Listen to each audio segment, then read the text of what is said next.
Hi and welcome back to open school. എന്റെ പേര് Sebastian.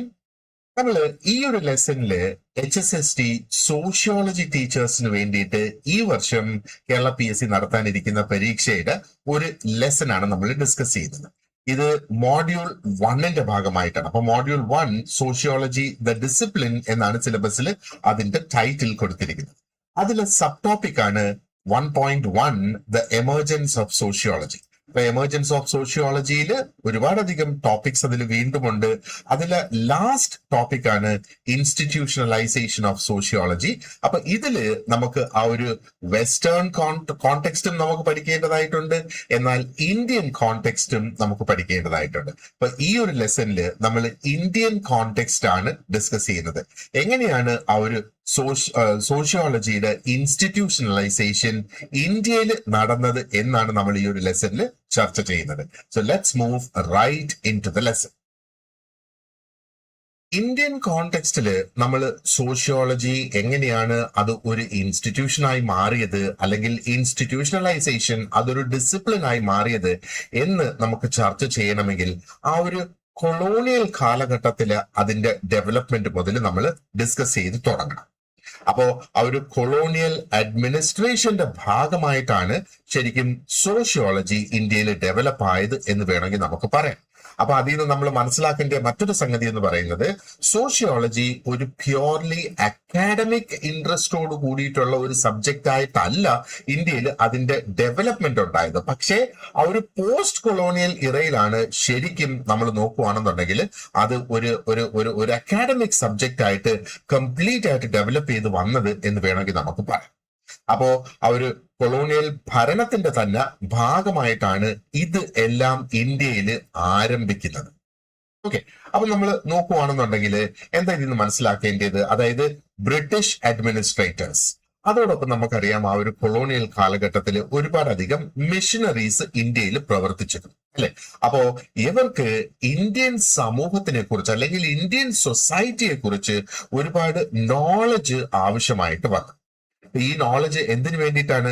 കാര്യക്ഷമമായിട്ടുള്ള ഒരു ഭരണം നടപ്പാക്കുന്നതിന് വേണ്ടിയിട്ട് സമൂഹത്തിനെ കുറിച്ചുള്ള നോളജ് വളരെയധികം ഇമ്പോർട്ടന്റ് ആണ്. അതേപോലെ വളരെ പ്രധാനപ്പെട്ട ഒരു സംഗതി ഈ കൊളോണിയലൈസേഷനെ കുറിച്ച് നമ്മൾ നോക്കുകയാണെന്നുണ്ടെങ്കിൽ റവന്യൂ കളക്ട് ചെയ്യുക എന്നുള്ളത്. അതായത് സർക്കാരിലേക്ക് അല്ലെങ്കിൽ അഡ്മിനിസ്ട്രേഷനിലേക്ക് വരുമാനം ശേഖരിക്കണം എന്നുള്ളത്. And at the same time law and order maintain ചെയ്യണം, അതായത് ക്രമസമാധാനം നിലനിർത്തുകയും വേണം. And sometimes support conversion efforts. അപ്പൊ കൺവേർഷൻ എന്ന് പറയുമ്പോഴത്തേക്ക് ശരിക്കും എന്താണ് അതിനകത്ത് ഉദ്ദേശിക്കുന്നത്? ആ മിഷനറികളുടെ പ്രവർത്തനമായിട്ട് നമ്മൾ അതിനെ കാണണം. മതപരിവർത്തനം തന്നെയാണ് അവിടെ ഉദ്ദേശിച്ചത്. അപ്പൊ ഈ മതപരിവർത്തനത്തിനെ പിന്തുണയ്ക്കുകയും വേണം എന്നുള്ളത് ഈ ഒരു എന്താ പറയേണ്ടത് കൊളോണിയൽ ഭരണകൂടത്തിന്റെ ആവശ്യമായിട്ട് വന്നു. അപ്പോ ആ ഒരു ഏർലി സോഷ്യോളജിക്കൽ നോളജ് നമ്മൾ ഇന്ത്യയെ കുറിച്ചുള്ളത് നോക്കുകയാണെന്നുണ്ടെങ്കിൽ ആ ഒരു കാലഘട്ടത്തിൽ നടത്തിയിരുന്ന സർവേകളിൽ അതുണ്ട്. ആദ്യകാലത്ത് നടത്തിയിരുന്ന ആ ഒരു എന്താ പറയേണ്ടത് സർവേസിലുണ്ട്. അതേപോലെ അഡ്മിനിസ്ട്രേറ്റീവ് റിപ്പോർട്ട്സിലും ഇതിന്റെ നോളജ് ഒത്തിരി അധികം വരുന്നുണ്ട്. അതായത് ഭരണ റിപ്പോർട്ടുകളിലും അത് വരുന്നുണ്ട്. ആൻഡ് നമുക്ക് ഗസറ്റിയേഴ്സ് കാണാം, ഗസറ്റിൽ പബ്ലിഷ് ചെയ്തേക്കുന്നത്. ആൻഡ് ഒത്തിരി അധികം എത്നോഗ്രാഫിക് ഡിസ്ക്രിപ്ഷൻസും ഇവിടെ കാണാം. അപ്പൊ എത്നോഗ്രാഫിക് ഡിസ്ക്രിപ്ഷൻസ് എന്ന് പറയുമ്പോഴത്തേക്ക് എന്താ പറയേണ്ടത്, ആ ഒരു നരവംശാസ്ത്രമാണ് അതിനെക്കുറിച്ച് പറയുന്നത്, അല്ലെ? അപ്പൊ അതിന്റെ വിവരണങ്ങളിലും ശരിക്കും ഈ ഒരു ആ ഒരു ആദ്യകാല സോഷ്യോളജിയുടെ റിപ്പോർട്ട്സ് അല്ലെങ്കിൽ അതിന്റെ ഡെവലപ്മെന്റിന്റെ അല്ലെങ്കിൽ അത് തുടങ്ങിയതിന്റെ അംശങ്ങൾ നമുക്ക് അതിനകത്ത് കാണാം എന്നുള്ളതാണ്. പക്ഷേ ഇവിടെ നമ്മൾ കുറച്ച് ക്രിട്ടിക്കൽ ആവുകയും വേണം. ഇപ്പൊ ക്രിട്ടിക്കൽ ആവുമെന്ന് പറയുമ്പോഴത്തേക്ക് ശരിക്ക് ആ ഒരു വിമർശനത്തിന്റെ ഒരു മനോഭാവത്തിൽ നമ്മൾ ഇതിനെ വീക്ഷിക്കുക എന്നുള്ളതാണ്. അതായത് ഇതിനകത്ത് വരുന്ന ആ ഒരു ഭൂരിഭാഗം നോളജ് അല്ലെങ്കിൽ ഇൻഫർമേഷൻ നമ്മൾ നോക്കുകയാണെന്നുണ്ടെങ്കിൽ അത് ആ ഒരു കൊളോണിയൽ കാറ്റഗറീസ്, കൊളോണിയൽ വിഭാഗങ്ങളിൽ നിന്ന് രൂപപ്പെട്ടതായിട്ട് നമുക്ക് കാണാം. പലപ്പോഴും അത് യൂറോസെൻട്രിക് അല്ലെങ്കിൽ അത് ഓറിയന്റലിസ്റ്റ് ആയിരുന്നു എന്നുള്ളതാണ്. യൂറോസെൻട്രിക് അല്ലെങ്കിൽ ഓറിയന്റലിസ്റ്റ് എന്ന് പറയുമ്പോഴത്തേക്ക് ഈ ഈ ഈ നോളജ് നമ്മൾ അവര് ഗ്യാദർ ചെയ്തേക്കുന്നത് അല്ലെങ്കിൽ എഴുതി വെച്ചിരിക്കുന്നത് അത് നമ്മൾ നോക്കുകയാണെന്നുണ്ടെങ്കിൽ ഇന്ത്യൻ സമൂഹത്തെ പറ്റിയുള്ള പല അനുമാനങ്ങളും പലപ്പോഴും ആ ഒരു എന്താ പറയേണ്ടത് ഒരു ഔട്ട്സൈഡർ അസംഷൻസിലൂടെയാണ് അത് രൂപപ്പെട്ടു വന്നിരിക്കുന്നത്. പലപ്പോഴും സ്റ്റീരിയോ ടൈപ്സും ഇതിനകത്ത് ഉപയോഗിച്ചിട്ടുള്ളതായിട്ട് നമുക്ക് കാണാം. അപ്പോ ഇതിന് നമ്മൾ മനസ്സിലാക്കേണ്ട അല്ലെങ്കിൽ ഇതിനകത്ത് വരുന്ന ആ ഒരു ക്രിറ്റിസിസം എന്ന് പറയുന്നത് ഇത് ഇന്ത്യൻ സമൂഹത്തിൽപ്പെട്ട ആൾക്കാരല്ല ശരിക്കും ഇതിനെ ഡോക്യുമെന്റ് ചെയ്തിരിക്കുന്നതും ഈ ഏർലി ഇൻഫർമേഷൻ ഡെവലപ്പ് ചെയ്ത് കൊണ്ടുവന്നിരിക്കുന്നതും. പകരം ഇവിടെ എന്താ പറയേണ്ടത് കൊളോണിയൽ അഡ്മിനിസ്ട്രേഷന്റെ ഭാഗമായിട്ട് വന്നിട്ടുള്ളവരും മിഷനറീസ് ആയിട്ട് വന്നിട്ടുള്ളവരുടെയും ഡോക്യുമെന്റ്സ് ആണ് നമ്മൾ ഇവിടെ ഈ പറയുന്നത്. അപ്പൊ അവരുടെ ആ ഒരു കാഴ്ചപ്പാടെന്ന് പറയുന്നത് ശരിക്കും ആ ഒരു യൂറോസെൻട്രിക് ആയിട്ടുള്ള അല്ലെങ്കിൽ ആ ഒരു യൂറോപ്പിലെ ഒരു കാഴ്ചപ്പാട് വെച്ചുകൊണ്ടാണ് അവര് ഇത് തയ്യാറാക്കിയിരിക്കുന്നത്.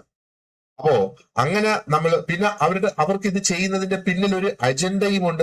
ഞാൻ നേരത്തെ പറഞ്ഞതുപോലെ അവർക്ക് ആ ഒരു അഡ്മിനിസ്ട്രേഷൻ നല്ലതുപോലെ നടത്തുക, കൺവേർഷൻ നടത്തുക, ടാക്സസ് പിരിക്കുക, ഇതിന്റെയൊക്കെ ആവശ്യത്തിന് വേണ്ടിയിട്ടാണ് അവര് ഇന്ത്യൻ സമൂഹത്തെ പഠിച്ചത് എന്ന് നമ്മൾ മനസ്സിലാക്കുക. അല്ലാതെ ഇവിടെ ഒരു എന്താ പറയേണ്ടത് ഒരു മാറ്റം കൊണ്ടുവരുന്നതിന് വേണ്ടിയിട്ടോ ഇനി അതും അല്ലെങ്കിൽ ഒരു ഇന്ത്യൻ സമൂഹത്തെ കുറെ കൂടെ മെച്ചപ്പെടുത്തി അതൊരു യൂറോപ്യൻ സമൂഹം പോലെ ആക്കുന്നതിന് വേണ്ടിയിട്ടോ ഉള്ള ഉദ്ദേശത്തിലല്ല ഈ ഒരു ഇൻഫർമേഷൻ അവരിവിടെ ഗ്യാദർ ചെയ്തിരിക്കുന്നത്. അതിന്റെ അജണ്ട, അതിന്റെ ഉദ്ദേശം തന്നെ കംപ്ലീറ്റ്ലി ഡിഫറെന്റ് ആയിരുന്നു.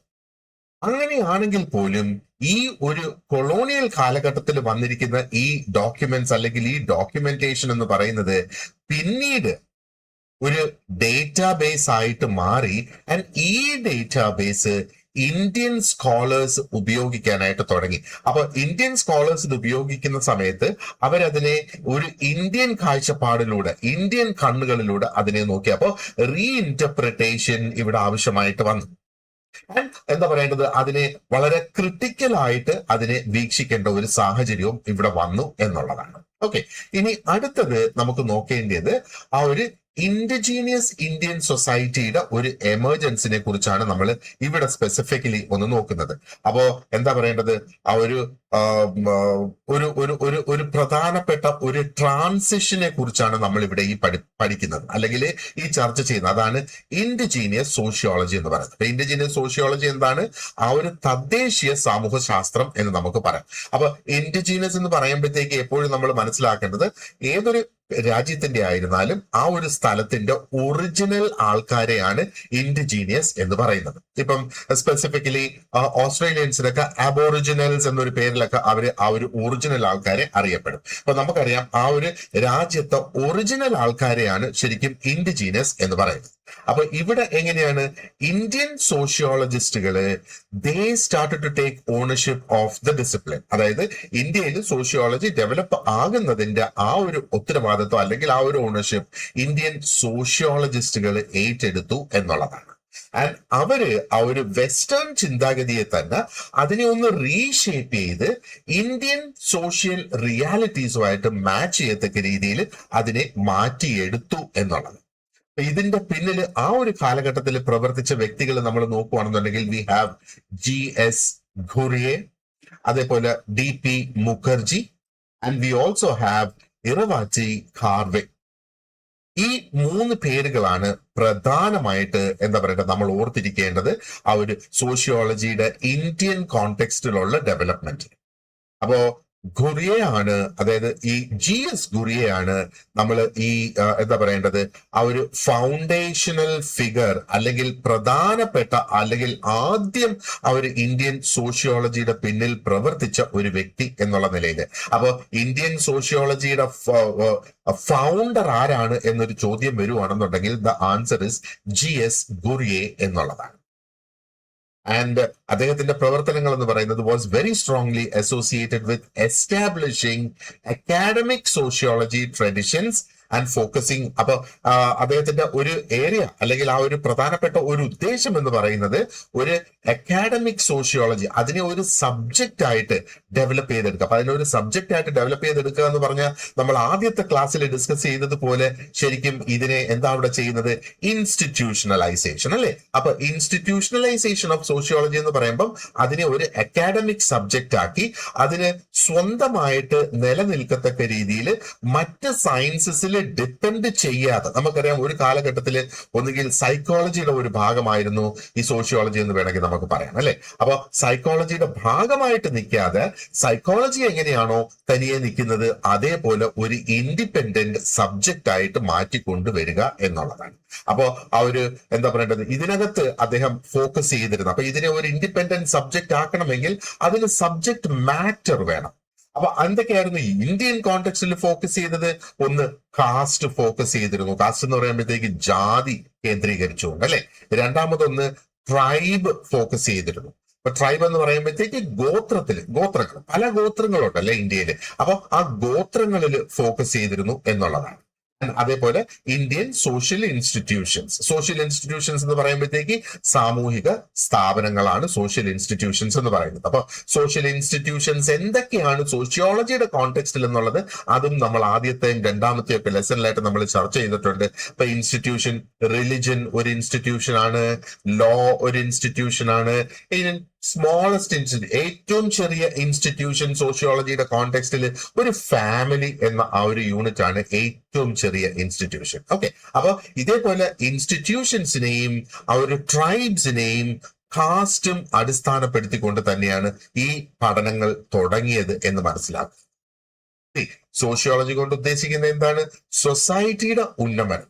അപ്പൊ സൊസൈറ്റിയിൽ അതാത് സൊസൈറ്റിയിലെ ഘടകങ്ങളെ പഠിക്കുകയും അവർക്ക് എന്താണ് വേണ്ടത് എന്ന് മനസ്സിലാക്കുകയും ചെയ്യുമ്പോഴാണ് ശരിക്കും സമൂഹത്തിൽ മാറ്റം വരുത്താനായിട്ട് കഴിയുക അല്ലെ. അപ്പൊ ഈ സമൂഹത്തിൽ മാറ്റം വരുത്തുന്നതിന് വേണ്ടിയിട്ട് ഉള്ള ഒരു സബ്ജക്റ്റ് ആണല്ലോ സോഷ്യോളജി. അല്ലെങ്കിൽ ആ ഒരു രീതിയിലാണ് ആ ഒരു വെസ്റ്റേൺ കോണ്ടെക്സ്റ്റിൽ സോഷ്യോളജി ഡെവലപ്പ് ആയത്.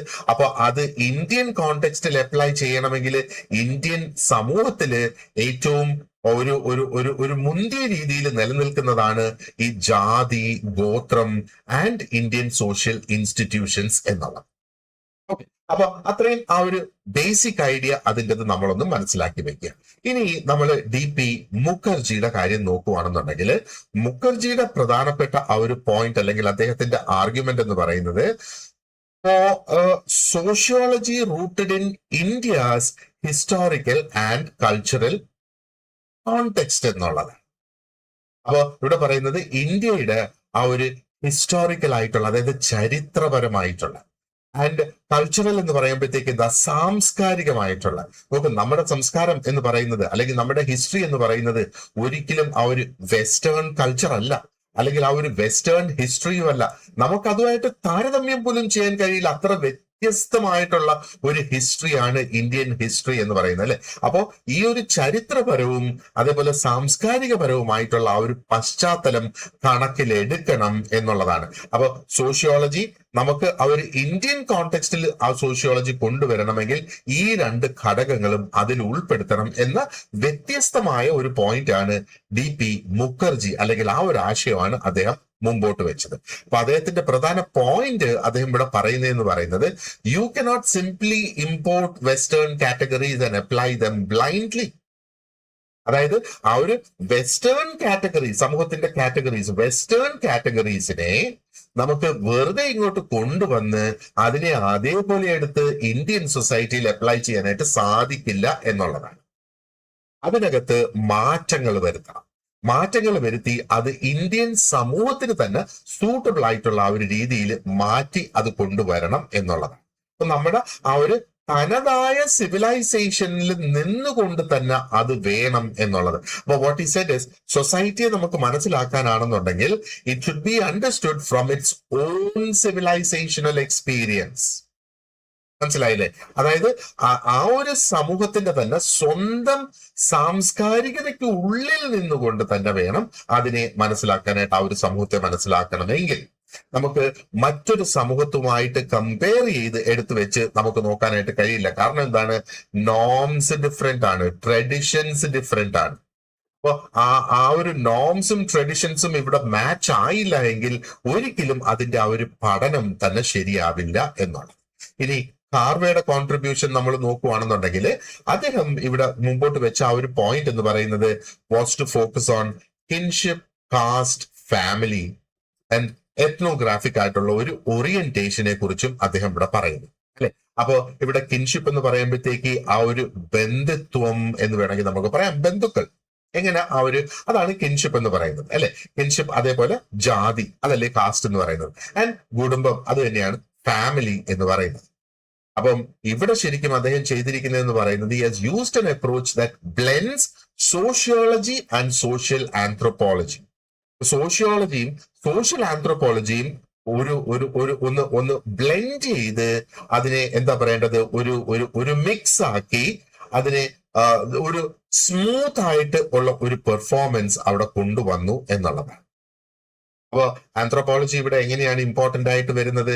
കാരണം അതാണ് നരവംശ ശാസ്ത്രം എന്ന് പറയുന്നത്.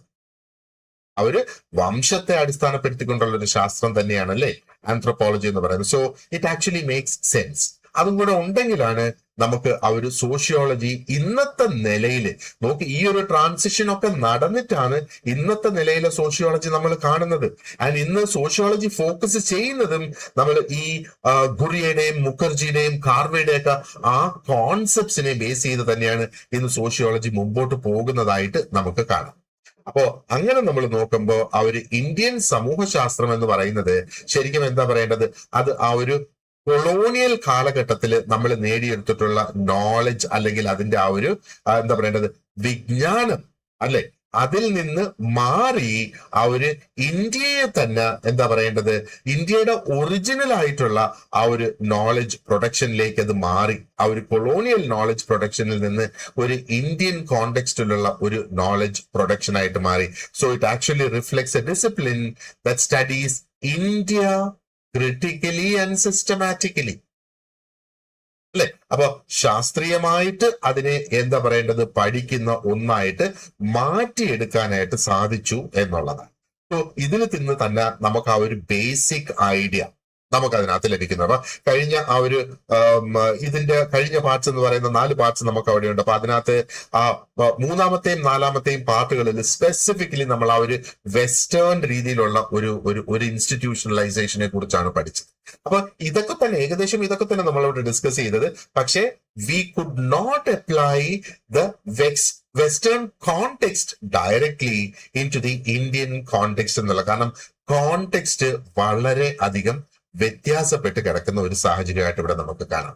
അപ്പൊ ഇവിടെ ഉണ്ടായിട്ടുള്ള ഒരു പ്രധാനപ്പെട്ട ഷിഫ്റ്റ് എന്ന് പറയുന്നത് ആ ഒരു കൊളോണിയൽ കാലഘട്ടത്തിലെ ഡിസ്ക്രിപ്ഷനിൽ നിന്ന് വളരെ ക്രിട്ടിക്കൽ ആയിട്ടുള്ള അനാലിസിസ് ഓഫ് ഇന്ത്യൻ റിയാലിറ്റീസിലേക്ക് അത് മാറിയതായിട്ടാണ് നമ്മൾ ഇവിടെ കാണേണ്ടത്. Okay, now let us look at എന്താണ് ആ ഒരു പോസ്റ്റ് ഇൻഡിപെൻഡൻസ് എക്സ്പാൻഷൻ ആൻഡ് ആ ഇൻഡിപെൻഡൻസിന് ശേഷമാണ് ഒരു ഫുൾ ഇൻസ്റ്റിറ്റ്യൂഷണലൈസേഷൻ ഓഫ് സോഷ്യോളജി നടന്നിരിക്കുന്നത് ഇന്ത്യയിൽ എന്ന് നമുക്ക് കാണാം. അപ്പൊ പ്രധാനമായിട്ടും ആ ഒരു ഇൻഡിപെൻഡൻസ് ലഭിച്ചതിന് ശേഷം സ്പെസിഫിക്കലി ആഫ്റ്റർ 1947 സോഷ്യോളജി എക്സ്പാൻഡ്സ്. ഇപ്പൊ സോഷ്യോളജി റാപ്പിഡ് ആയിട്ട് 1947 ശേഷം എക്സ്പാൻഡ് ചെയ്തത് കാരണം we had to build our nation from scratch അല്ലെ. അപ്പൊ ആ ഒരു കൊളോണിയൽ ശക്തികള് തകർത്തിട്ടു പോയ ആ ഒരു രാജ്യത്തെ, അതായത് ഇന്ത്യ മഹാരാജ്യത്തെ വീണ്ടും നമുക്ക് ഒന്നേന്ന് പറഞ്ഞ് തിട്ടപ്പെടുത്തി എടുക്കേണ്ടതായിട്ട് വന്നു.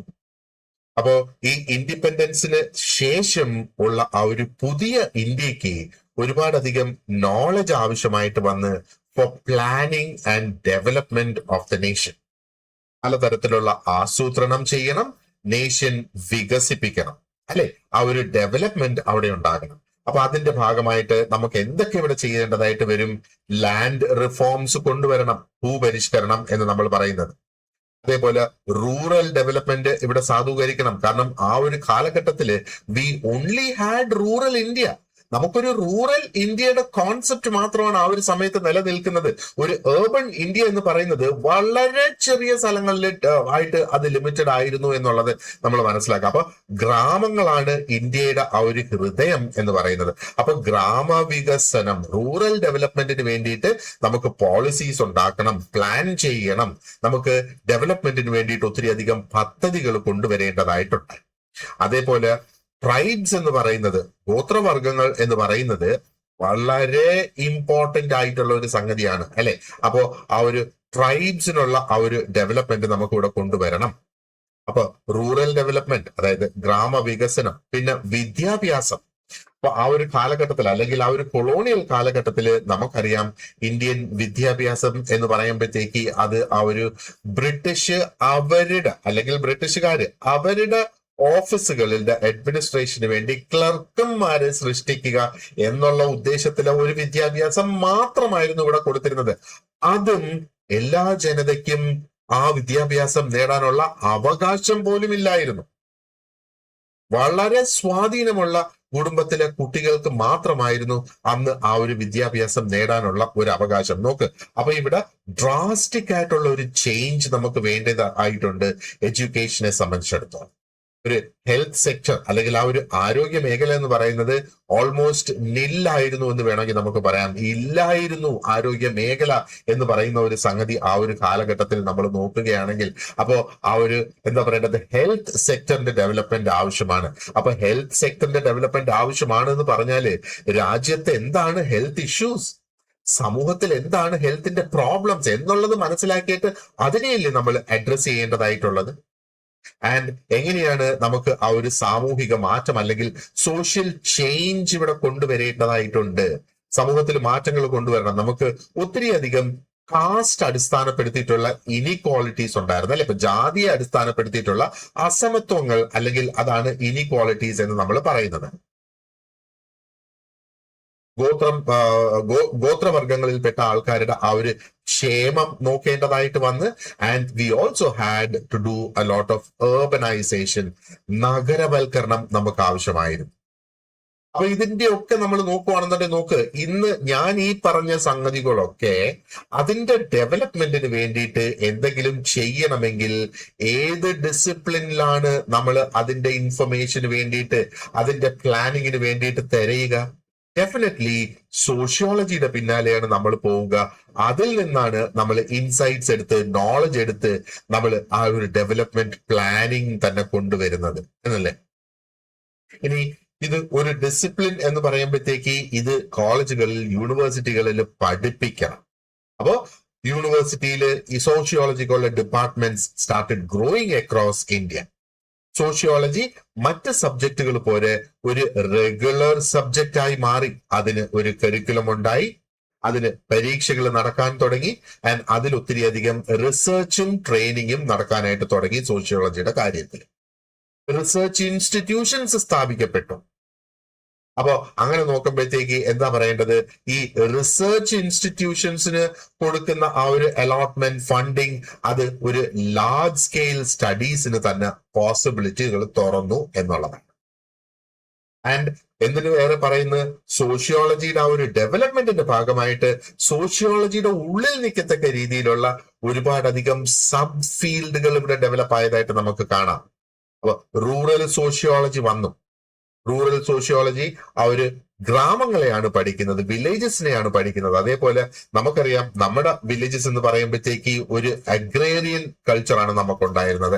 അഗ്രികൾച്ചർ എന്നുള്ളതാണ് അവിടെ ഉദ്ദേശിക്കുന്നത്. അപ്പൊ അതിനകത്ത് എന്തൊക്കെ മാറ്റങ്ങൾ കൊണ്ടുവരണം, അപ്പൊ അത് ഒരു സെക്ടറായിട്ട് മാറി ഒരു വില്ലേജ് സ്റ്റഡീസിന് വേണ്ടിയിട്ട്. ട്രൈബൽ സ്റ്റഡീസ് മറ്റു ഒരു സബ് ഫീൽഡ് ആയിട്ട് മാറി. ഡെവലപ്മെന്റൽ സോഷ്യോളജി അത് മറ്റൊരു സബ് ഫീൽഡ് ആയിട്ട് മാറി. ഏർബൻ സോഷ്യോളജി, അപ്പൊ നമുക്ക് എന്താ പറയണ്ട, റൂറൽ സോഷ്യോളജി ഉണ്ടെങ്കിൽ ഡെഫിനറ്റ്ലി മറ്റൊരു സബ് ഫീൽഡാണ് ഏർബൻ സോഷ്യോളജി എന്ന് പറയുമ്പോഴത്തേക്ക്. അപ്പൊ എന്തുമാത്രം അത് വികസിച്ചു, എന്തുമാത്രം സ്ട്രോങ് ആയിട്ടുള്ള ഒരു ഒരു സബ്ജക്റ്റ് ആയി ഇത് മാറി എന്ന് നോക്കുക. പിന്നീട് പ്രൊഫഷണൽ അസോസിയേഷൻസ് ഉണ്ടാകാൻ തുടങ്ങി. സോഷ്യോളജിക്ക് ഡെഡിക്കേറ്റഡ് ആയിട്ടുള്ള ജേർണൽസ് സ്റ്റാർട്ട് ചെയ്തു. അപ്പൊ അങ്ങനെ വരുമ്പോഴത്തേക്ക് ഇത് ഒരു ഇൻഡിവിജ്വൽ ആയിട്ടുള്ള ഒരു ഡിസിപ്ലിൻ എന്ന നിലയിൽ അതിന്റെ ആ ഒരു ഐഡന്റിറ്റി കുറെ കൂടെ സ്ട്രോങ് ആയിട്ട് വന്നു, ഈ അസോസിയേഷൻസും ജേർണൽസും ഒക്കെ ഡെവലപ്പായി വന്നതോടുകൂടി. അപ്പൊ ഇതാണ് ശരിക്കും എന്താ പറയേണ്ടത്, ഇന്ത്യയിൽ ആ ഒരു final stage of institutionalization. Sociology എന്ന് പറയുമ്പോഴത്തേക്ക് it is not only being taught, പക്ഷെ വളരെ ആക്റ്റീവായിട്ട് സോഷ്യോളജി ഇറ്റ് ഇസ് പ്രൊഡ്യൂസ്ഡ് എന്ന് തന്നെ വേണമെങ്കിൽ നമുക്ക് പറയാം ത്രൂ റിസർച്ച് കമ്മ്യൂണിറ്റീസ്.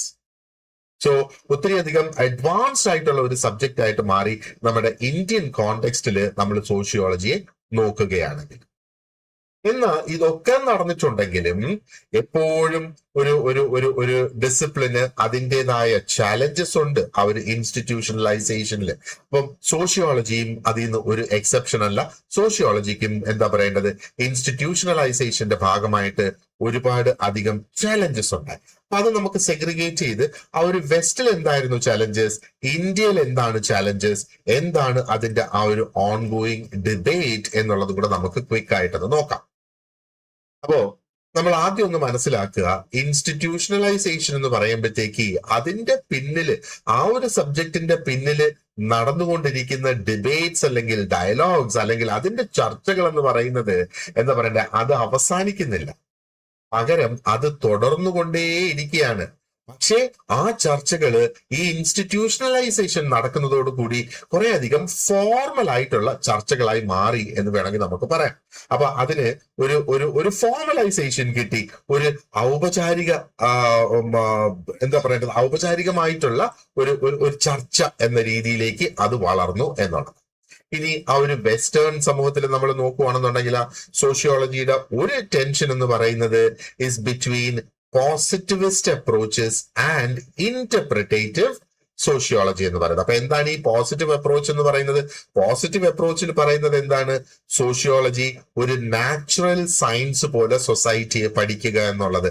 ഇതും നമ്മൾ രണ്ടാമത്തെയും മൂന്നാമത്തെയും വീഡിയോസിൽ നമ്മൾ അല്ലെങ്കിൽ ആ ക്ലാസ്സസിൽ നമ്മൾ ഡിസ്കസ് ചെയ്തിട്ടുണ്ട്, എങ്ങനെയാണ് ഒരു നാച്ചുറൽ സയൻസ് എന്ന രീതിയിൽ. അപ്പൊ ഒരു ഓർഗാനിസം എങ്ങനെയാണോ ഡെവലപ്പ് ആകുന്നത്, ജീവനുള്ള ഒരു ജന്തു എങ്ങനെയാണോ ഡെവലപ്പ് ആകുന്നത്, അതേപോലെയാണ് സോഷ്യോളജി അല്ലെങ്കിൽ ഒരു സമൂഹം ഡെവലപ്പ് ആകുന്നത് എന്ന ഒരു ആശയം നമ്മൾ അതിൽ ചർച്ച ചെയ്തിരുന്നു അല്ലെ. ആൻഡ് ഇന്റർപ്രിറ്റേറ്റീവ് അപ്രോച്ച് എന്ന് പറയുമ്പോഴത്തേക്ക് ഓരോ സംഗതിയുടെയും പിന്നിലുള്ള അർത്ഥം ശരിക്കും മനസ്സിലാക്കി വിലയിരുത്തി മുന്നോട്ട് പോവുക എന്നുള്ളതാണ്. അപ്പൊ വെസ്റ്റിലുള്ള മറ്റൊരു സംഗതി എന്ന് പറയുന്നത് അല്ലെങ്കിൽ ഒരു ഓൺഗോയിങ് ഡിബേറ്റ് എന്ന് പറയുന്നത്, സോഷ്യോളജി അത് ഒരു പ്യോർ തിയറി ആയിട്ട് പഠിക്കണോ, അതോ എന്താ പറയേണ്ടത്, അതിനെ ആക്റ്റീവായിട്ട് എൻഗേജ് ചെയ്തിട്ടുള്ള ഒരു അപ്ലൈഡ് സോഷ്യോളജി, അതായത് പോളിസി റിഫോംസ് ഒക്കെ രൂപപ്പെടുത്തുന്നതിന് വേണ്ടിയിട്ട് ഒരു അപ്ലൈഡ് സോഷ്യോളജി എന്ന രീതിയിൽ പഠിക്കണം. സോഷ്യോളജി പഠിക്കുമ്പോൾ വെറും തിയറി ആയിട്ടാണോ അതോ അപ്ലൈഡ് സോഷ്യോളജി ആയിട്ടാണോ? അപ്ലൈഡ് സോഷ്യോളജി എന്ന് പറയുമ്പോഴത്തേക്ക് എന്താണ്, ഒരു ആക്റ്റീവ് എൻഗേജ്മെന്റ് അവിടെ സമൂഹത്തിൽ വരുന്നത്, പോളിസീസ് റിഫോംസ് ഒക്കെ വരുത്തുന്നതിന് വേണ്ടിയിട്ട്. അത് മറ്റൊരു ഡിബേറ്റ് അവിടെ നടക്കുന്നത്, അതിന്റെ ഒരു ചാലഞ്ചാണ്. Okay, and it also competes with other disciplines like economy and psychology. അപ്പൊ അതും നമ്മൾ നേരത്തെ നോക്കിയിരുന്നു. ഒരു കാലഘട്ടത്തില് എക്കണോമിക്സ് അല്ലെങ്കിൽ സൈക്കോളജി അതിന്റെ ഭാഗമായിരുന്നു, അതിന്റെ ഒരു സബ് ടോപ്പിക് ആയിരുന്നു സോഷ്യോളജി എന്നുള്ളത്. അപ്പോ ഇപ്പോഴും അതിനകത്ത് ഒരു കോമ്പറ്റിഷൻ നിലനിൽക്കുന്നുണ്ടോ? ഉണ്ട് എന്നുള്ള ചർച്ചകൾ ഇപ്പോഴും ഉണ്ട്. സോഷ്യോളജി തനിയെ ഒരു സബ്ജക്റ്റ് ആയിട്ട് പഠിക്കണ്ട എന്നും, അത് ഒന്നുകിൽ എക്കണോമിക്സ് അല്ലെങ്കിൽ സൈക്കോളജി അല്ലെങ്കിൽ അതിന്റെ രണ്ടിന്റെയും ഭാഗമായിട്ട് അത് പഠിക്കാം. നമുക്കൊരു പരിധിവരെ നമുക്കറിയാം എക്കണോമിക്സുമായിട്ടും റിലേറ്റഡ് ആയിട്ട് കിടക്കുകയാണ് സോഷ്യോളജി. കാരണം സമൂഹം റിലേറ്റഡ് ആയിട്ട് കിടക്കുന്നത്, സമൂഹത്തിലെ ജനങ്ങള് എക്കണോമിക്സ് സാമ്പത്തികവുമായിട്ട് ബന്ധപ്പെട്ട് കിടക്കും.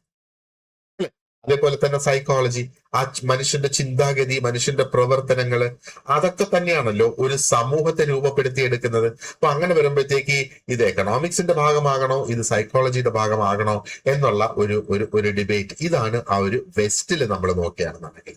ഇനി ഇന്ത്യയിൽ നമ്മൾ ഫേസ് ചെയ്യുന്ന ചാലഞ്ചസ് നമ്മൾ നോക്കുകയാണെന്നുണ്ടെങ്കിലോ, ഇന്ത്യയിലെ ചാലഞ്ചസ് നമ്മൾ എടുക്കുകയാണെന്നുണ്ടെങ്കിൽ കുറച്ചും കൂടെ കൃത്യതയേറിയ, കുറച്ചും കൂടെ ഷാർപ്പായിട്ടുള്ള ചാലഞ്ച് എന്ന് വേണമെങ്കിൽ നമുക്ക് പറയാം. എങ്ങനെയാണ് ഈ ഒരു ഗ്ലോബൽ തിയറി നമ്മൾ ഇന്ത്യൻ സമൂഹങ്ങളിൽ ഉപയോഗിക്കുക എന്നുള്ളതാണ്. Without becoming dependent on western frameworks. അപ്പോൾ ആ ഒരു വെസ്റ്റേൺ രാജ്യങ്ങളിൽ ഡെവലപ്പായി വന്നിട്ടുള്ള സോഷ്യോളജിയുടെ ഫ്രെയിംവർക്കിൽ ഡിപ്പെൻഡ് ചെയ്യാതെ ഈ ഒരു ഗ്ലോബൽ തിയറി നമുക്ക് വേണം. ആ ഒരു തിയറി എടുത്ത് എങ്ങനെ അത് നമുക്ക് ഒട്ടും ഡിപ്പെൻഡൻസി ഇല്ലാതെ നമ്മുടെ ആ ഒരു എന്താ പറയേണ്ടത് ഒരു ഒരു ഒരു ഒരു ഇന്ത്യൻ കൾച്ചറിന് സൂട്ടബിൾ ആയിട്ടുള്ള ഒരു ഫ്രെയിംവർക്കിൽ നിന്ന് പ്രവർത്തിക്കുക എന്നാണ്. മറ്റ് ഒരു എന്താ പറയേണ്ടത് ഒരു ഒരു ഒരു ചലഞ്ച് എന്ന് പറയുന്നത് ഇസ് അവോയ്ഡിങ് കൊളോണിയൽ കാറ്റഗറീസ്. അപ്പോ ആ ഒരു കൊളോണിയൽ കാലഘട്ടത്തില് സമൂഹത്തെ പല രീതിയിൽ ക്ലാസിഫൈ ചെയ്ത് കാറ്റഗറീസ് ആക്കി വെച്ചിട്ടുണ്ട്. അപ്പൊ ആ ഒരു കാറ്റഗറൈസേഷന്റെ റെപ്പറ്റിഷൻ എങ്ങനെ ഒഴിവാക്കാം, ആ സമൂഹത്തിന് നോക്ക്. ആ ഒരു കൊളോണിയൽ കാലഘട്ടത്തിലുള്ള കാറ്റഗറീസ് നമ്മൾ ഫോളോ ചെയ്യുന്നിടത്തോളം കാലം ആ ഒരു കൊളോണിയൽ മൈൻഡ് സെറ്റിലായിരിക്കും നമ്മൾ നമ്മുടെ സമൂഹങ്ങളിൽ ജീവിച്ചു പോവുക. അത് ഡെഫിനറ്റ് ആയിട്ട് മാറണം എന്നുള്ളതാണ്. ഇനി മറ്റൊരു ചലഞ്ച് എന്ന് പറയുന്നത് ആ ഒരു വെർണക്കുലർ നോളജിനെ ഇന്റഗ്രേറ്റ് ചെയ്ത് വെക്കുക. വെർണക്കുലർ നോളജ് എന്ന് പറയുമ്പോഴത്തേക്ക് നമ്മുടെ ആ ഒരു ലോക്കൽ നോളജ്, അതിനകത്ത് ലോക്കൽ ലാംഗ്വേജ് വരും, മറ്റ് വെർണക്കുലർ കാറ്റഗറീസ് ഇതിനകത്ത് വരും. ആൻഡ് ഇതിന്റെ ആ ഒരു ശരിക്കുമുള്ള ആ അനുഭവങ്ങൾ എങ്ങനെയൊക്കെ നമുക്ക് റിസർച്ചിന്റെ ഭാഗമാക്കി കൊണ്ടുവരാം എന്നുള്ള ആ ഒരു ഒരു ഒരു ഒരു ഡിബേറ്റും ഇതിനകത്ത് ഉണ്ട്. അപ്പം ഇന്നും നമ്മൾ നോക്കുവാണെന്നുണ്ടെങ്കിൽ സോഷ്യോളജി ആ ഒരു ഡീകോളനൈസേഷന്റെ കാര്യങ്ങളെ കുറിച്ച് ഡിബേറ്റ്സ് നടക്കുന്നുണ്ട്. ആൻഡ് അതിന്റെ റെലവൻസിനെ കുറിച്ച് ഞാൻ നേരത്തെ പറഞ്ഞതുപോലെ ഇപ്പോഴും ആ ഒരു കൊളോണിയൽ കാലഘട്ടത്തിലുള്ള ഒരു ചിന്താഗതി അവിടെ നിലനിൽക്കുന്നു. അതിനെ കംപ്ലീറ്റ് ആയി മാറ്റിയെടുക്കേണ്ടതായിട്ടുണ്ട്, അല്ലേ? So how to make sociology speak to real public platforms rather than remain inside classrooms only. അപ്പൊ ക്ലാസ് റൂമിൽ ഇരുന്ന് പഠിക്കുന്ന ഒരു വിഷയത്തിന് ഉപരി അതെങ്ങനെ സമൂഹത്തിൽ പ്രയോജനപ്പെടത്തക്ക രീതിയിൽ അതിനെ ഉപയോഗിക്കാം എന്നുള്ള എന്താ പറയേണ്ടത് ഒരു ഒരു ഒരു ഒരു ഒരു ഡിബേറ്റ് തന്നെയാണ് എന്താ പറയേണ്ടത് ഇപ്പോ ഓൺഗോയിങ് ആയിട്ടുള്ളത്, അല്ലെങ്കിൽ ഇപ്പോ നിലവിൽ ഉള്ള ആശയങ്ങൾ എന്ന് വേണമെങ്കിൽ നമുക്ക് പറയാം. അപ്പൊ സോഷ്യോളജിക്ക് സമൂഹത്തിലുള്ള ആ ഒരു റെലവൻസ് എന്താണ്, അതേപോലെ ഡീകോളനൈസേഷൻ, അതേപോലെ പബ്ലിക് സോഷ്യോളജി, അത് തന്നെയാണ് നമ്മളിവിടെ പറഞ്ഞത്. എങ്ങനെ അത് നമുക്ക് നമ്മുടെ ആ ഒരു കോണ്ടെക്സ്റ്റിലേക്ക് നമുക്ക് കൊണ്ടുവരാം എന്നുള്ളത്. ഓക്കെ, അപ്പോ വിത്ത് ദിസ് നമ്മൾ ആദ്യത്തെ സബ് ടോപ്പിക് കംപ്ലീറ്റ് ആക്കുകയാണ്, ആദ്യത്തെ മോഡ്യൂളിന്റെ. അപ്പൊ ഇത് എന്തൊക്കെയാണ്? ആ ഇൻസ്റ്റിറ്റ്യൂഷണലൈസേഷൻ കൊണ്ട് സോഷ്യോളജിക്ക് എന്തൊക്കെയാണ് അച്ചീവ്മെന്റ്സ് ഉണ്ടായത്. അപ്പോ ഈ ഒരു ടോപ്പിക് തന്നെ ഇൻസ്റ്റിറ്റ്യൂഷണലൈസേഷൻ ഓഫ് സോഷ്യോളജി എന്നുള്ളതാണ്.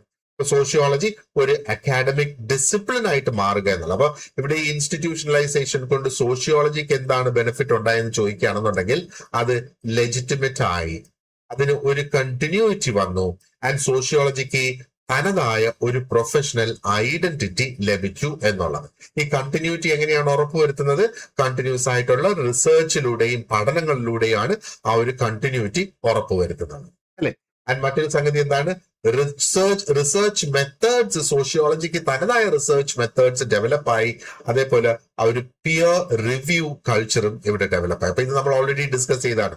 പിയർ റിവ്യൂ എന്ന് പറഞ്ഞാൽ രണ്ട് റിസർച്ചേഴ്സ് അല്ലെങ്കിൽ ഒരു കൂട്ടം റിസർച്ചേഴ്സ് സോഷ്യോളജിയിൽ പ്രവർത്തിക്കുന്നതുണ്ടെങ്കിൽ ഒരു റിസർച്ചറുടെ വർക്ക് മറ്റൊരു റിസർച്ചർ റിവ്യൂ ചെയ്യണം. അപ്പൊ ഇവര് രണ്ടുപേരും സോഷ്യോളജിയുടെ റിസർച്ചേഴ്സ് ആയതുകൊണ്ട് വി കോൾ ദം പിയേഴ്സ്, അല്ലെ? എന്താ പറയേണ്ടത്? Expansion across regions and generations. So എങ്ങനെയാണ് ആ ഒരു റീജിയൻസ് ആൻഡ് ജനറേഷൻസ് ഒരു ഏരിയയിൽ ആൻഡ് പല ജനറേഷൻസ്, അവിടെയാണ് ആ ഒരു ഹിസ്റ്റോറിക്കൽ കോണ്ടെക്സ്റ്റ് ഒക്കെ ഇവിടെ കണക്കിലെടുക്കുന്നത്. ഇൻസ്റ്റിറ്റ്യൂഷണലൈസേഷൻ കൊണ്ട് it reflects the interplay of ideas, power, politics and identity. ഇതിന്റെ നാലിന്റെയും എന്താ പറയേണ്ടത് ഒരു ഇന്റർപ്ലേ, ഇത് നാലും കൂടെ ഒന്നിച്ച് പ്രവർത്തിക്കുന്നതാണ് ആ ഒരു സോഷ്യോളജി എന്ന ഒരു ഇൻസ്റ്റിറ്റ്യൂഷൻ എന്ന് വേണമെങ്കിൽ നമുക്ക് പറയാം. ആൻഡ് ഇൻസ്റ്റിറ്റ്യൂഷണലൈസേഷൻ കൊണ്ട് it help sociology remain responsive to social needs. അപ്പൊ സമൂഹത്തിലെ ആവശ്യങ്ങൾ എന്താണെന്ന് മനസ്സിലാക്കുക, ആ ആവശ്യങ്ങൾ അനുസരിച്ച് പോളിസിയിൽ ചേഞ്ചസ് കൊണ്ടുവരിക, പുതിയ പദ്ധതികൾ കൊണ്ടുവരിക. അതാണ് sociology remains responsive to social needs. സമൂഹത്തിലെ ആവശ്യങ്ങൾ അനുസരിച്ച് അത് മാറിക്കൊണ്ടുവരിക എന്നുള്ളതാണ് ഇതിൽ നിന്ന് നമ്മൾ മനസ്സിലാക്കിയത്. Okay, now that we have completed the topics, let us quickly have a look at A few questions.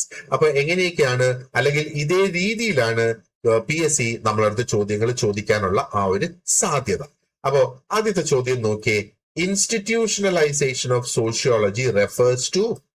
അപ്പൊ ഇൻസ്റ്റിറ്റ്യൂഷണലൈസേഷൻ ഓഫ് സോഷ്യോളജി കൊണ്ട് എന്താണ് ഉദ്ദേശിക്കുന്നത് എന്നാണ് ഇവിടുത്തെ ഈ ഒരു ചോദ്യം. എന്തൊക്കെയാണ് നമുക്ക് ഇവിടെ തന്നിരിക്കുന്ന options? Removal of sociology from universities, അതാണ് ആദ്യത്തെ ഓപ്ഷൻ ആയിട്ട് ഇവിടെ തന്നേക്കുന്നത് അല്ലേ. അപ്പോ അതല്ല നമ്മുടെ ഉദ്ദേശമെന്ന്, അല്ലെങ്കിൽ ഇൻസ്റ്റിറ്റ്യൂഷണലൈസേഷൻ കൊണ്ടുള്ള ഉദ്ദേശമെന്ന് നമുക്കറിയാം. സോഷ്യോളജിയെ യൂണിവേഴ്സിറ്റീസിൽ നിന്ന് എടുത്ത് കളയുക എന്നുള്ളതല്ല. രണ്ടാമത്തെ ഓപ്ഷൻ നോക്കിയേ. Turning sociology into recognized academic field with departments and journals.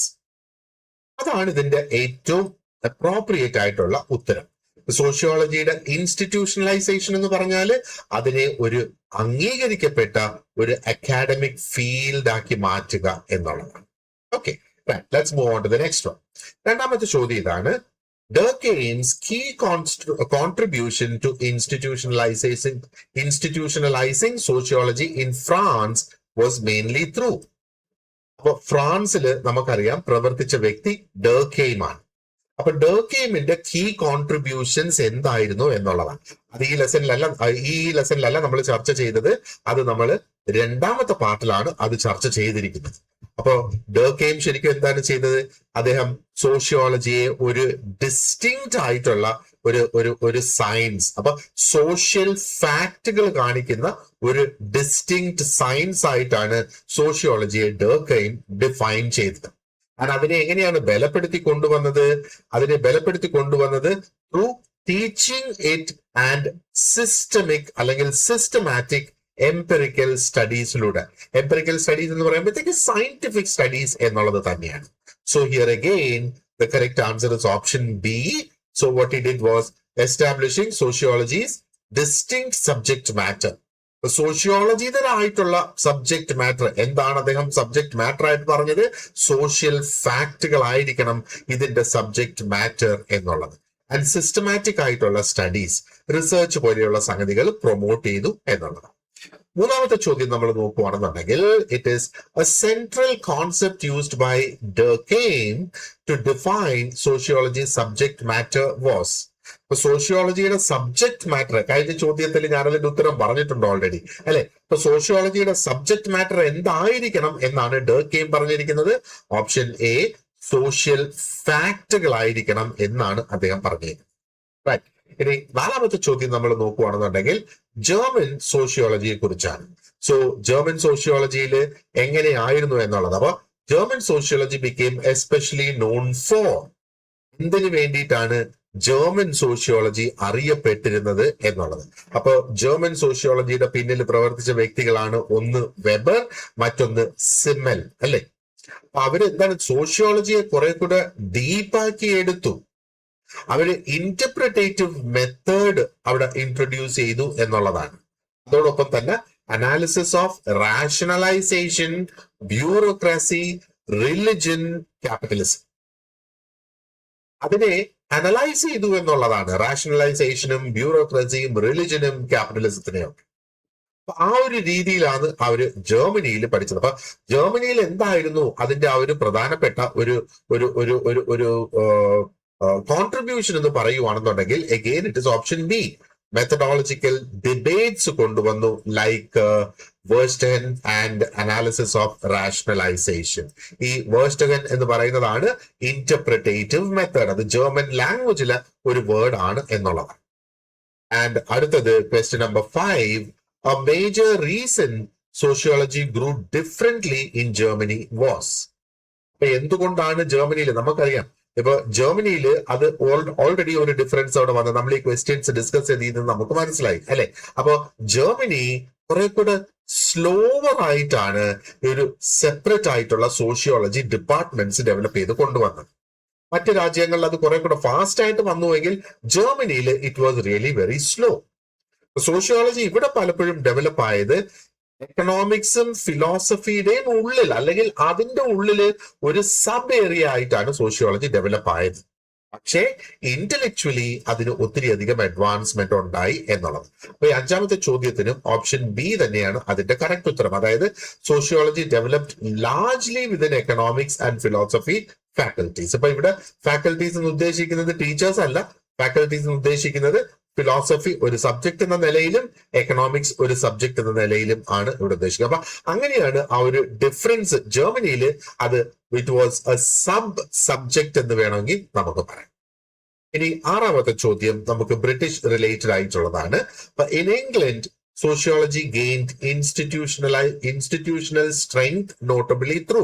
അപ്പൊ ഇവിടെ എങ്ങനെയാണ് സോഷ്യോളജി ഒരു ഇൻസ്റ്റിറ്റ്യൂഷനായി മാറിയത് എന്നുള്ളതാണ് നമ്മുടെ അടുത്ത ചോദ്യം. അപ്പോ ബ്രിട്ടീഷിന്റെ സോഷ്യോളജി എങ്ങനെയാണ് ശരിക്കും വളർന്നത്? ഒരു അപ്ലൈഡ് റിസർച്ച് അവരവിടെ എടുത്തു. അതോടൊപ്പം തന്നെ അവർ ഫോക്കസ് ചെയ്തിരുന്നത് on policy, reform and empirical investigations.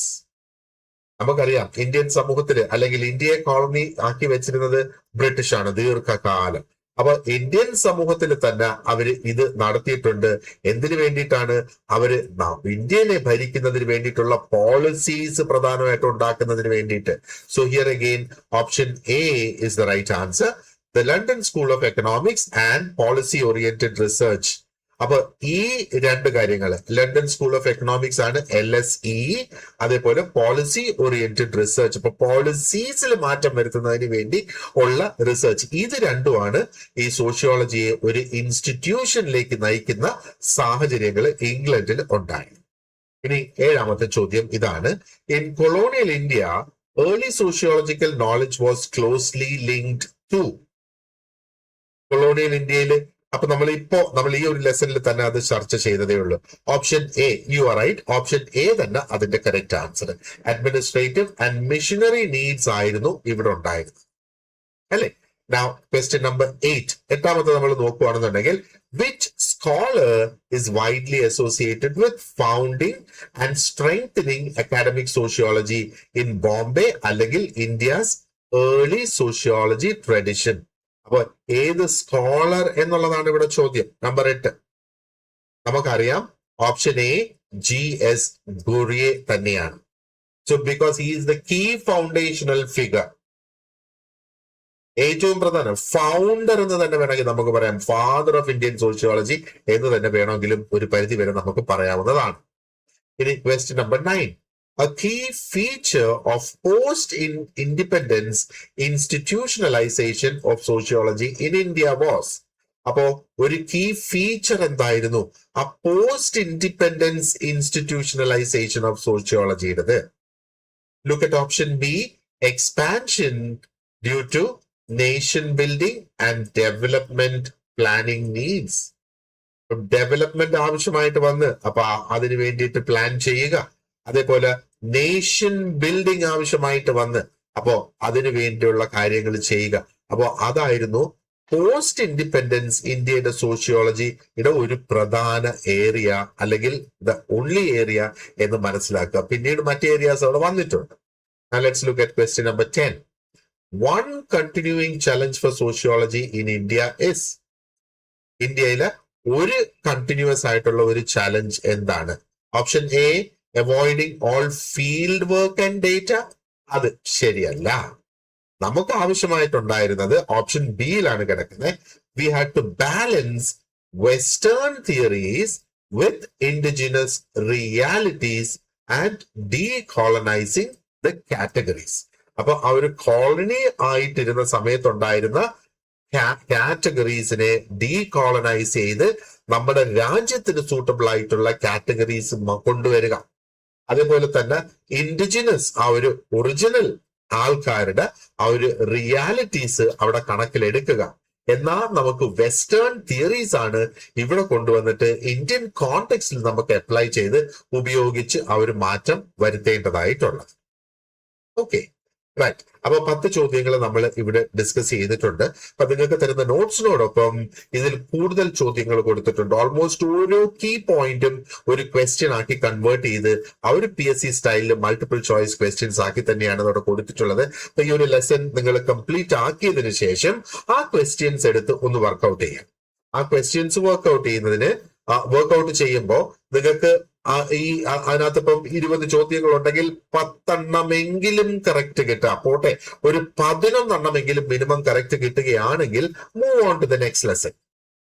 പക്ഷെ 10 താഴെ ചോദ്യങ്ങളാണ് നിങ്ങൾക്ക് കറക്റ്റ് ആയിട്ട് അതിന് കിട്ടിയിരിക്കുന്നത് എങ്കിൽ ഈ ലെസൺ ഒന്നും കൂടെ റിപ്പീറ്റ് ചെയ്യണം. അതിന്റെ അർത്ഥം ആ ഒരു കോൺസെപ്റ്റ് എന്താണ് നമ്മൾ ഇത് ചർച്ച ചെയ്തത് എന്ന് ആവശ്യത്തിന് മനസ്സിലാക്കിയിട്ടില്ല എന്നുള്ളതാണ്. It's very very important that you understand the concepts. ഇത് നമ്മുടെ ആ ഒരു ബേസിക് ആയിട്ടുള്ള ഒരു ലെസൺ ആണ്. അതുകൊണ്ടാണ് ഇത് ഫസ്റ്റ് മോഡ്യൂളിൽ കിടക്കുന്നത്. പലപ്പോഴും ഇതുമായിട്ട് റിലേറ്റ് ചെയ്തുകൊണ്ടുള്ള ഡിസ്കഷൻസ് നമുക്ക് മറ്റു മോഡ്യൂൾസിന്റെ ഭാഗമായിട്ടും ചെയ്യേണ്ടതായിട്ട് വരും. ഇത് ഒന്ന് വൈൻഡപ്പ് ചെയ്യുന്നതിന് മുമ്പേ let me just tell you, നമ്മൾ ഇതിന്റെ ഗോൾഡ് ക്ലാസ്സസ്, അതായത് ഗോൾഡ് ബാച്ചസ് രൂപീകരിച്ച് ക്ലാസ്സസ് നമ്മൾ ഓൾറെഡി ആരംഭിച്ചിട്ടുണ്ട്. അപ്പൊ അതിന് ജോയിൻ ചെയ്യുന്നതിന് ഒരു ചെറിയ ഫീ ഉണ്ടാകും. അപ്പോ ആ ഫീയുടെ ഡീറ്റെയിൽസും ഒക്കെ അറിയുന്നതിന് വേണ്ടിയിട്ട് നിങ്ങൾക്ക് എന്നെ വാട്സാപ്പിൽ കോൺടാക്ട് ചെയ്യാം, അല്ലെങ്കിൽ ഡയറക്റ്റ് ആയിട്ട് എന്നെ വിളിക്കാം. എന്നെ കോൺടാക്ട് ചെയ്യാനുള്ള നമ്പർ ഞാൻ ഈ ഒരു ലെസന്റെ താഴെ കൊടുത്തിട്ടുണ്ട്. Just call me on that number. അതേപോലെ നമുക്ക് ഈ ജനറൽ ഇൻഫർമേഷൻ ഷെയർ ചെയ്യുന്നതിന് വേണ്ടിയിട്ടുള്ള ഒരു വാട്സാപ്പ് സ്റ്റഡി ഗ്രൂപ്പിന്റെ ലിങ്കും കൂടെ ഞാൻ ഈ വീഡിയോയുടെ ഡിസ്ക്രിപ്ഷൻ ബോക്സിൽ കൊടുത്തിട്ടുണ്ട്. You can use that and join. ആ ഒരു ഗ്രൂപ്പിൽ ജോയിൻ ചെയ്തതിന് ശേഷം കോഴ്സിനെ കുറിച്ചുള്ള കൂടുതൽ ഡീറ്റെയിൽസും പരീക്ഷയുടെ അപ്ഡേറ്റ്സും ഒക്കെ നിങ്ങൾക്ക് ലഭിക്കുന്നതായിരിക്കും. So once again, thank you very much for watching this lesson, and you have an excellent day ahead. See you in the next class. Wish you all the very best.